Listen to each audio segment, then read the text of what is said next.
Hey, guys. Ohayo. We know this is an entertainment news show, and we're sorry.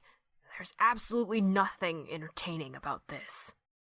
We probably don't have to tell you about what happened last weekend. Look, several people more qualified than us have already said everything there is to say, and way better than we could ever hope to say it. And while we're thankful that we and those close to us are safe, a lot of people weren't so lucky. This isn't the channel to talk about the politics of it all. This channel only cares about one thing: people. And right now, a lot of people are hurting. Not just victims either. Friends and family too. So we'd just like to ask you to show your support how you can. Visit weareorlando.org for resources on how you can donate money, give blood, attend any community events if you're local, or seek counseling. Thanks, guys. Really. Now, I think the best way for us to keep doing our part is to get to what we do best. Making people smile. I'm sure we could all use it about now. So, without any further ado, I'm Rila. I'm Riley. And you're watching Bulletoon Weekly, the E3 episode. Alright, sis. You can go watch some anime or something. I got this. How do you know I won't have anything to say? Funny. So that's how it's gonna be, huh? Okay. So EA held their conference first. In it, we got to take a look at Mass Effect 4. There still wasn't a whole lot. No gameplay or anything, but we did get a trailer out of it. The game's still looking at an early 2017 release, though I have my doubts. A game that big, lacking any gameplay the E3 before the game's released? That's all kinds of fishy. The way you talk about EA on a regular basis, fishy seems pretty normal. Well, duh, it's EA. What's really fishy is when there isn't something obviously fishy going on. Doesn't make this any less scary.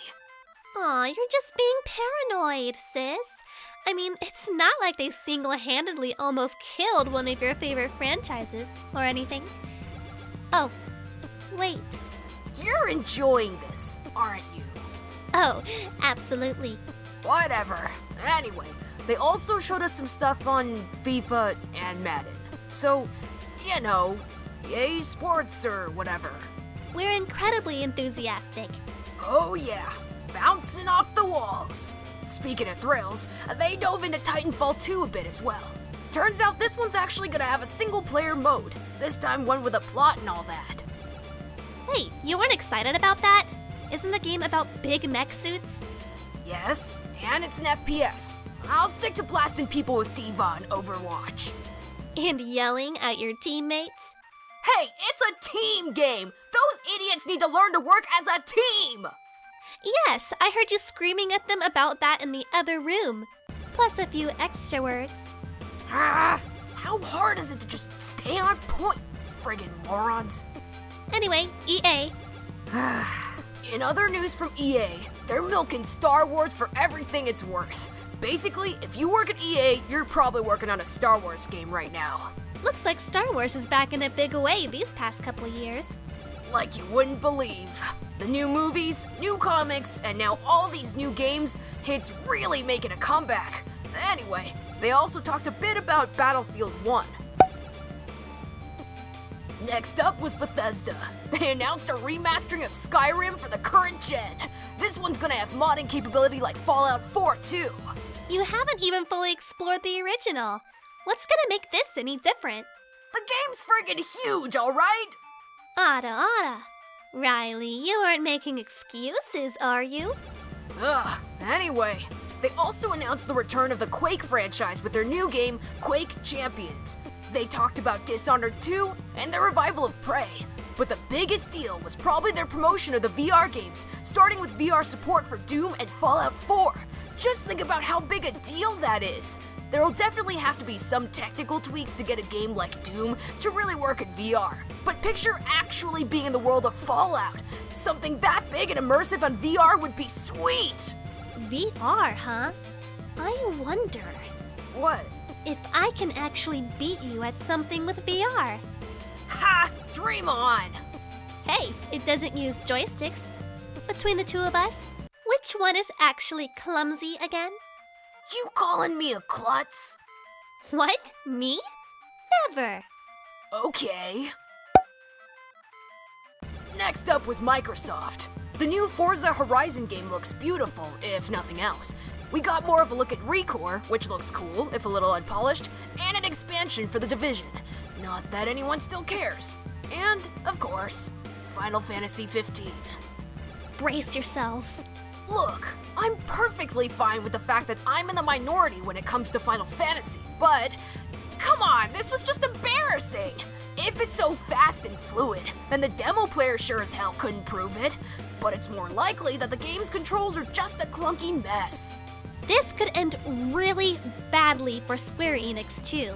They put so much money into this project that if it doesn't go well, it could bankrupt them. The Final Fantasy VII Remake and Kingdom Hearts are gonna do well. That's a given. But it's not gonna be anywhere near enough to get them out of that hole if this game doesn't do extremely well. And the last few things Final Fantasy related hasn't exactly been received too well. Not even close. But moving on from that, they talked about Gears of War 4, Killer Instinct, and some additions to Xbox Live, like clubs and arena. Nothing too impressive, if the crowd during the conference was any indication. She's right. They almost sounded like they had one foot in the grave the whole time. The super awkward Minecraft presentation didn't help. But there was some cool news too, like, Tekken 7's cool new trailer, and, Frank's back in Dead Rising 4. Do you even like zombie games? Scalebound and Sea of Thieves look pretty good. Heck, Sea of Thieves is the best looking rare game we've had in a while. You're reaching, sis. What can I say? Their conference was kinda lame. They announced the new Xbox One S, showcased a bunch of indie games already in early access or already out on PC, and then their biggest thing was teasing Project Scorpio, which is basically just the next Xbox. So that's cool, I guess. In case you couldn't tell, my sister isn't a fan. Hey, you were born with a Game Boy in your hands. I was born with a DualShock in mine. It's just how it all worked out. So Ubisoft was up next, and there wasn't a whole lot to talk about there. A new Just Dance game, more on Ghost Recon, the next South Park game, Watch Dogs 2, but the big thing was, unsurprisingly, VR again. I am, of course, talking about Star Trek Bridge Crew. It looked sick! Make it so! Resistance is futile. Live long and prosper! To boldly go where no twins have gone before! Alright, let's cut to the chase. This is where things start getting good. Sony was up next, and while I don't personally care about a lot of the stuff that was mentioned, now is a really good time to be a PlayStation owner. Crash Bandicoot remasters are on the way, God of War is going Norse with its next installment, Resident Evil 7's looking like a strong entry, and the new LEGO Star Wars game is looking as good as ever. I love the LEGO games. They're so funny and they're really getting a lot bigger. Oh yeah, the puzzles are usually pretty good too. They're also pretty easy and forgiving, so even someone like you can play them. What's that, sis? You want me on your team in Overwatch later? I'd be happy to join you. No, I mean, you don't have to do that. You just kick back and play Fire Emblem or something. I can handle myself just fine. Oh, but I insist. I love helping my darling little sister after all. I said I'm fine. Really. I'm totally good. If you say so, but I still regret that I don't get to spend enough time with my little sister. I know, we can play some Pokemon later and battle for a bit. So that's your game, huh? Fine. Excellent, as you were. Right. Anyway, Sony got me the most amped up out of all the conferences at E3, and it only took 2 games to do it. The first one is the upcoming Spider-Man game. Spidey's finally back to open world. I'm actually in the minority that really liked Web of Shadows despite its flaws. It was a fun game that really captured the power of the black suit. Maybe jumped the shark a little in the end, but it was pretty solid. The movie games after Spider-Man 2 were all pretty disappointing. We don't know much about this game, but it looks beautiful. I just hope they give us alternate costumes. Not a fan of the one in the trailer? Not even slightly. Anyway, the other game that I got really amped for was Horizon Zero Dawn. On top of being just plain gorgeous, the game looks like Witcher 3 with robots and a female protagonist, which isn't even remotely a bad thing. Here's hoping it opens the doors to an awesome new franchise. I didn't watch all of the demo because I didn't want to know too much going in, but what I saw looked really smooth. I can't wait for this one. Last but certainly not least, we have... Nintendo! Hi. Nintendo's Treehouse opened up with Pokemon Sun and Moon. There wasn't a whole lot of new stuff, but we got to see a little gameplay and they revealed 3 new Pokemon! Look at Pikapeck! So cute! I tried to fix her, but she's gonna be like this the whole time, so I might as well leave it.